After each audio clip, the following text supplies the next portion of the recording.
اللہم صلی علی محمد و علی آل محمد و بارک وسلم۔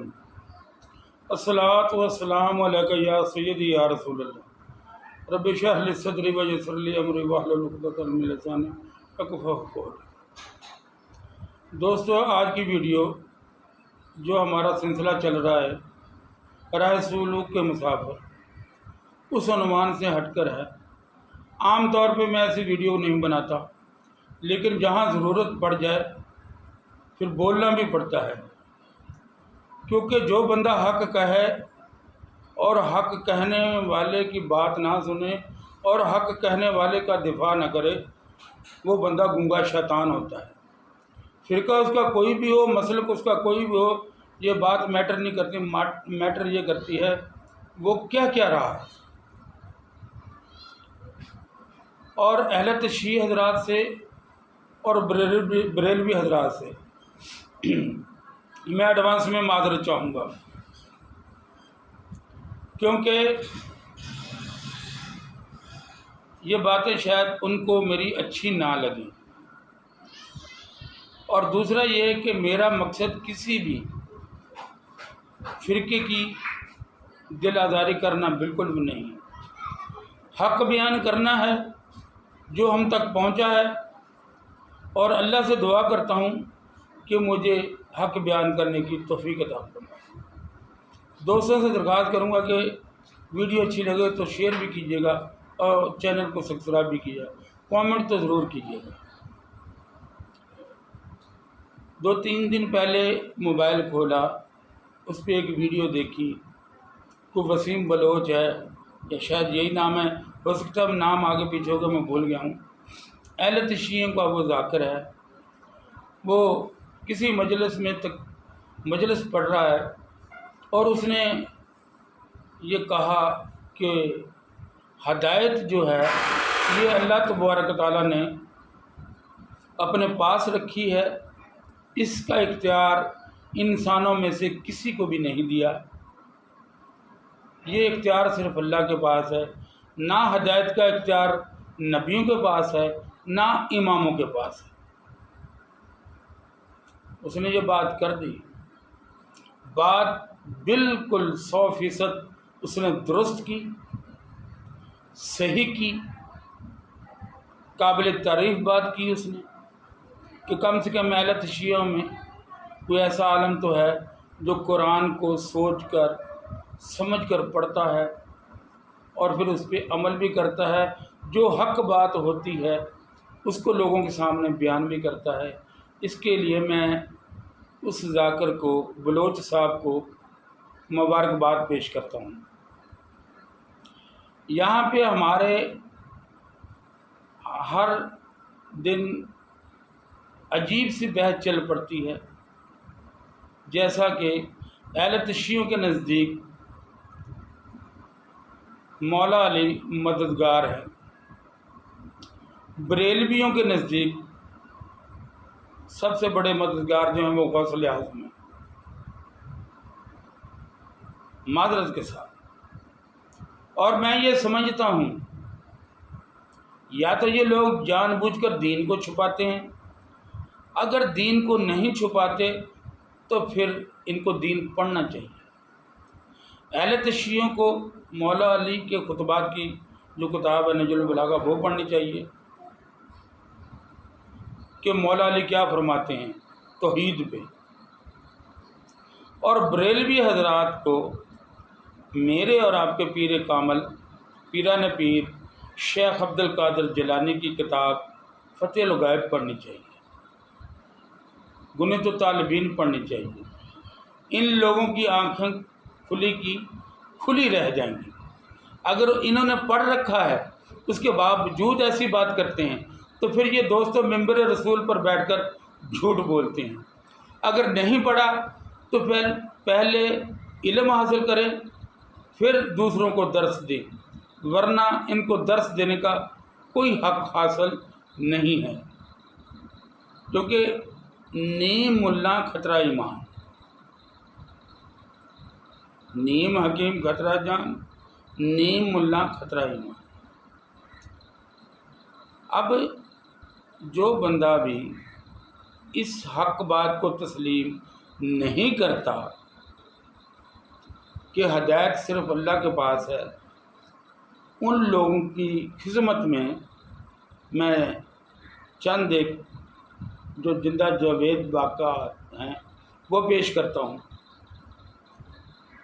ان سارے واقعوں کا تعلق نبیوں سے ہے، اماموں سے بھی نہیں۔ جو میں آپ کی گوش گزار کروں گا یہ سب کے سب انبیاء ہیں اور رسول ہیں۔ سب سے پہلے ہم لیتے ہیں میرے اور آپ کے باپ حضرت سیدنا آدم علیہ السلام کو۔ آپ نبی ہیں، آپ کے 2 بیٹے ہیں۔ آپ کا ایک بیٹا اپنے دوسرے بھائی کو قتل کر دیتا ہے۔ آپ مجھے یہ بتائیں، جس نے قتل کیا ہے کیا وہ ہدایت پر تھا؟ بالکل بھی نہیں۔ اگر ہدایت پر ہوتا تو اپنے بھائی کو قتل نہ کرتا۔ پھر وہ بھاگا۔ بہت ساری روایتوں میں پڑھا ہے، گو کہ وہ بنی اسرائیل کی روایتیں ہیں، میں ان کی کوئی گارنٹی نہیں آپ کو دیتا کہ یہ جو ہندو مذہب ہے بتوں کی پوجا اسی کے خاندان نے شروع کی تھی۔ واللہ عالم، اللہ بہتر جانتا ہے، لیکن یہ میں نے پڑھا ہے کہ اسی کے نسل کے کچھ لوگ تھے، وہ وہاں سے تو بھاگ گیا تھا، جو آگے چل کر بت پرست بنے۔ کیا حضرت آدم علیہ السلام اپنے بیٹوں کو ہدایت یافتہ نہ بنا سکے؟ باقی لوگوں کو ہدایت یافتہ بنایا، ان کو کیوں نہ بنا سکے؟ معلوم یہ ہوا کہ ہدایت اللہ کے پاس ہے۔ اس کے بعد آ جائیں آپ سیدنا حضرت نوح علیہ السلام، وہ بھی اللہ کے پیغمبر ہیں، نبی ہیں۔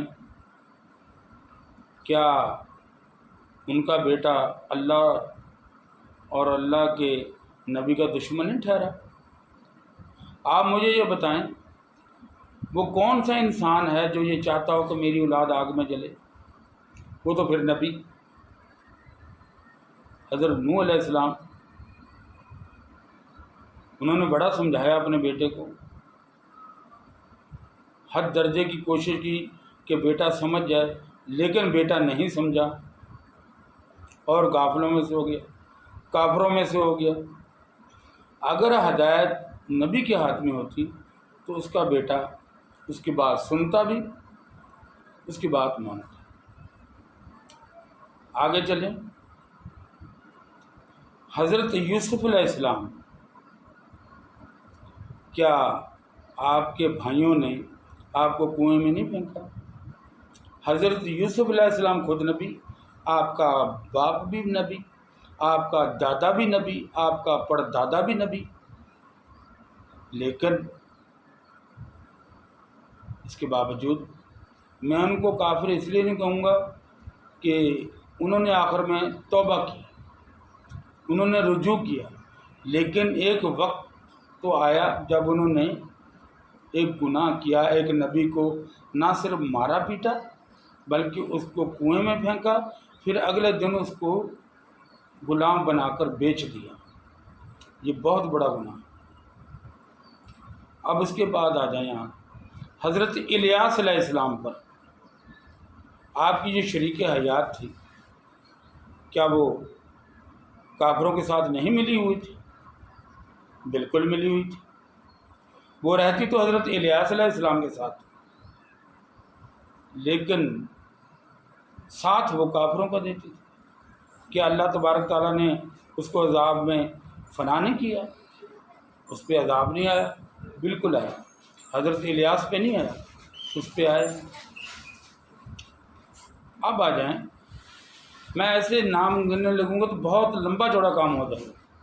حضرت عیسیٰ علیہ السلام، جو آج مسیحی حضرات کہتے ہیں کہ یہ اللہ کے بیٹے ہیں، قرآن کیا کہتا ہے اس معاملے میں؟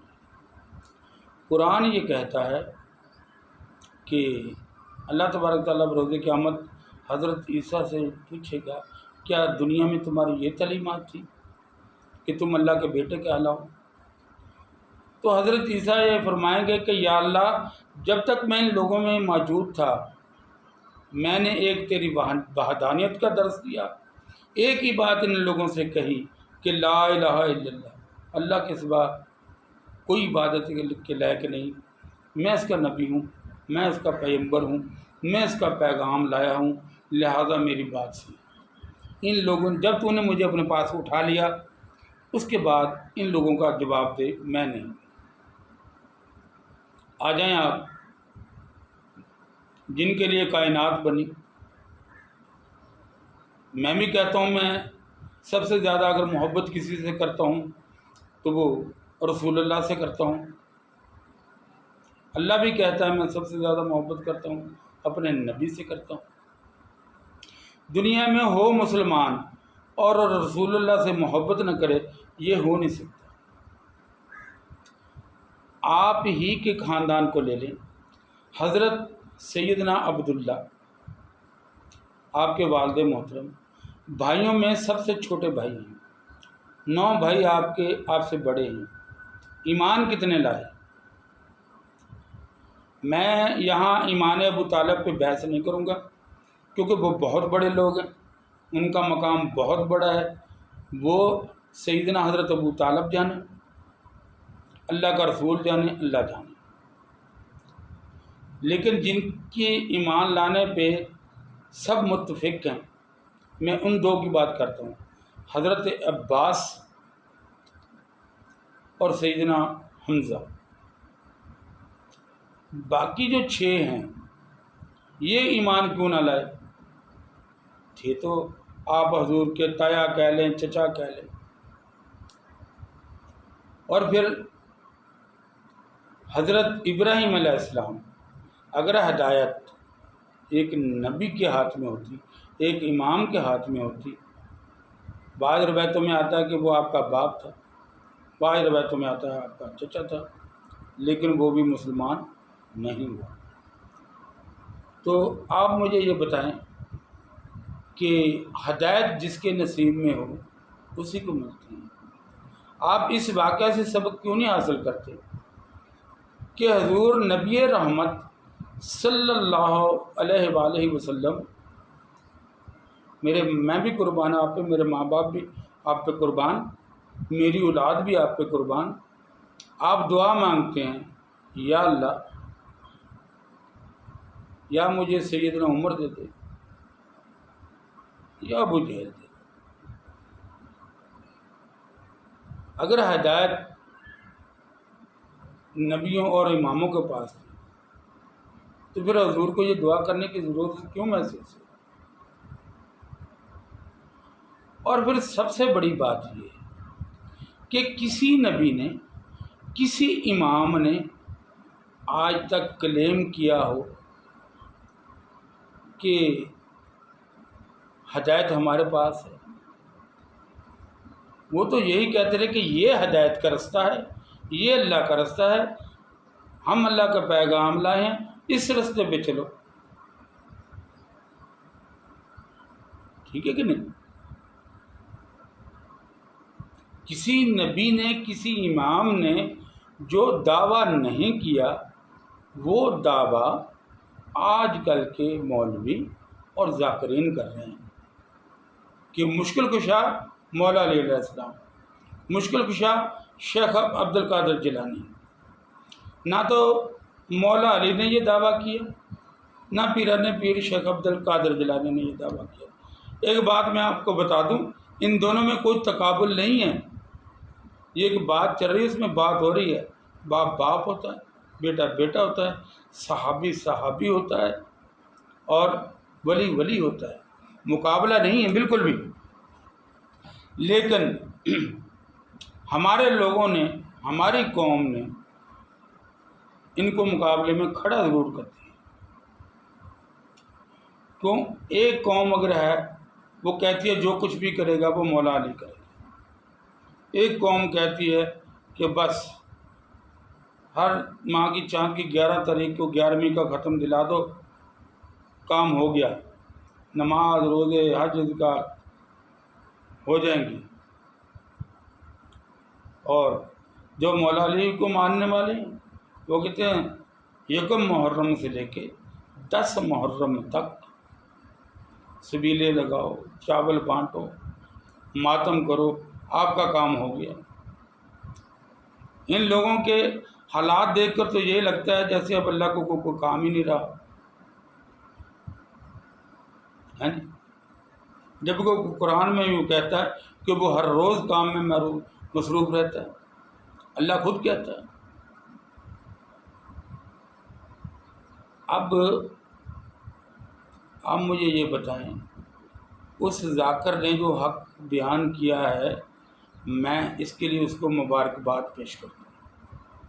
اللہ تبارک تعالیٰ اس کو اس حق بات پہ قائم رہنے کی توفیق بھی عطا فرمائے، کیونکہ حق بات کہنا پھر اس پہ قائم رہنا برے صغیر جیسے ملکوں میں بڑا مشکل ہے، کیونکہ حضرت مجدد علب ثانی نے جو حق اورنگزیب کے سامنے پیش کیا یہ ہر آدمی تو نہیں کر سکتا۔ جو بادشاہوں سے ٹکر لی یہ ہر آدمی نہیں کر سکتا، اللہ جس سے کام لے۔ جو حق بیان کیا امام احمد بن حنبل نے، آپ 80 سال کی عمر میں روزانہ کوڑے کاٹتے تھے۔ حق بیان کرنا اس معاشرے میں آسان ہے۔ اس بیچارے ذاکر نے حق بیان کیا ہے، میری دعائیں بھی اس کے ساتھ ہیں، اللہ پاک اس کی مدد کرے اور مجھے اور آپ کو دین سمجھنے کی توفیق عطا فرمائے۔ اسی موضوع پہ ایک ویڈیو اور بنے گی، کیونکہ باتیں بہت ساری ہیں جو میں ان 20 منٹ میں کور نہیں کر سکا۔ انشاءاللہ کل والی جو ویڈیو ہوگی اس میں ساری باتوں کو کور کرنے کی کوشش کروں گا، کیونکہ یا تو ہم اللہ کو اس طریقے سے مانیں جیسے میرے اور آپ کے آقا نے فرمایا۔ حضور نبی رحمت فرماتے ہیں کہ تم اللہ کو ایسے مانو جیسے میں مانتا ہوں، کہ کوئی وجہ نہیں کہ تم پہاڑ کو حکم دو کہ میری بات سن کے جا، پہاڑ تمہاری بات سننے کے لیے نہ آئے۔ کیا وجہ ہے؟ نماز پڑھ کر ہم ناکام، قرآن پڑھ کر ہم ناکام، روزے رکھ کر ہم ناکام، تہجدیں پڑھ کر ہم ناکام۔ کیوں؟ ہمیں اللہ پہ وہ یقین کامل ہے ہی نہیں جو ہمیں ہونا چاہیے۔ آپ یقین مانیں، ایک بندے کو مسلم میرے سامنے کہا سندھ کی یہ بات ہے، تو میں نے کہا ہر چیز کا مالک اور مختار اللہ ہے۔ ایسی دینی گفتگو چل رہی تھی، باتیں ہو رہی تھی۔ اب اس بندے نے پتہ کیا ہے، اس نے کہا جی اللہ ہے، ٹھیک ہے اللہ اللہ ہے، لیکن کلندر بھی کسی سے کم نہیں ہے۔ اب مجھے یہ بتائیں اور شرک کس کو کہتے ہیں؟ آپ مجھے یہ بتا دیں پھر اور شرک کس کو کہتے ہیں؟ بتوں سے تجھے امیدیں، خدا سے نا امیدی، بتا تو صحیح کافری اور کیا ہے۔ علامہ اقبال جو فرماتے ہیں کہ تو ایک انسان کے ہاتھ کے بنے ہوئے تعویذ پہ یقین رکھے، ایک انسان کے کہی ہوئی بات پہ یقین رکھے، تو ایک انسان پہ تو بھرپور یقین کرے، لیکن جب اس کے مالک کی بات آئے، جو تیرا بھی مالک ہے اس انسان کا بھی مالک ہے، اس کو تو وہ کامل یقین کے ساتھ نہ پکارے جس کامل یقین کے ساتھ اس کو پکارنے کا حق ہے، تو پھر تیرے مسلمان اور کافر ہونے میں کوئی فرق نہیں، کیونکہ یقین کامل ہی تو میرے اور آپ کے آقا مجھے اور آپ کو بتانے آئے ہیں کہ میں نے اللہ کو دیکھا ہے، اشہد ان لا الہ الا اللہ وحدہ لا شریک لہ واشہد ان محمدًا عبدہ ورسولہ، کہ میں نے اللہ کو دیکھا ہے۔ میری بات مانو، اپنی جوتے کا تسبہ بھی اللہ سے مانگو، اپنی ہر حاجات اللہ سے مانگو۔ السلام علیکم